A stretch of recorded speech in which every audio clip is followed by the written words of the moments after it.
Hello बच्चों, let's read the question. Describe the following. Minerals need to be conserve for sustainable development. कि जो minerals हैं उन्हें conserve करने की जरूरत है सस्टेनेबल डेवलपमेंट के लिए. Sustainable development is the development that meets the needs of the present generation without compromising the meet their own need.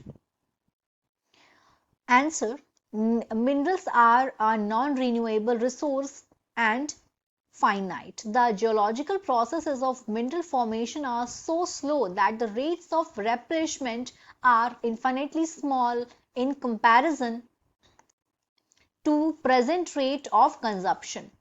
सबसे पहले समझते हैं सस्टेनेबल डेवलपमेंट. ये ऐसा डेवलपमेंट होता है जिससे आज की जनरेशन की तो नीड्स पूरी हो रही है, उनकी खुद की जरूरतों को कॉम्प्रोमाइज नहीं करना पड़ रहा है, लेकिन हमें इस तरीके से आज उन चीजों का इस्तेमाल करना है, हमें रिसोर्सेज का इस्तेमाल करना है कि वो हमारी फ्यूचर जनरेशन के लिए भी बचा रहे. तो इसको बोला जाता है सस्टेनेबल डेवलपमेंट.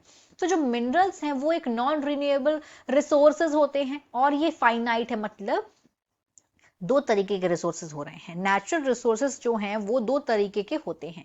एक तो रीन्यूएबल रिसोर्सेज, एक होता है non renewable resources. Renewable resources ऐसे नेचुरल रिसोर्सेज होते हैं, ऐसे नेचुरल प्राकृतिक संसाधन है जो आसानी से रीन्यू हो जाते हैं. जैसे कि सोलर एनर्जी हो गया, विंड एनर्जी हो गया, अगर ये खत्म होती है तो झट से दोबारा रिप्लेस हो जाते हैं. लेकिन जो नॉन रीन्यूएबल रिसोर्सेज होते हैं ये सीमित होते हैं. अगर एक बार खत्म हो जाए तो दोबारा से बनने में हजारों साल लग जाते हैं. तो जियोलॉजिकल प्रोसेसेस होती हैं मिनरल फॉर्मेशन की बहुत स्लो होती हैं. इससे जो रेट है खत्म दोबारा से बनने का वो बहुत ज्यादा कम है.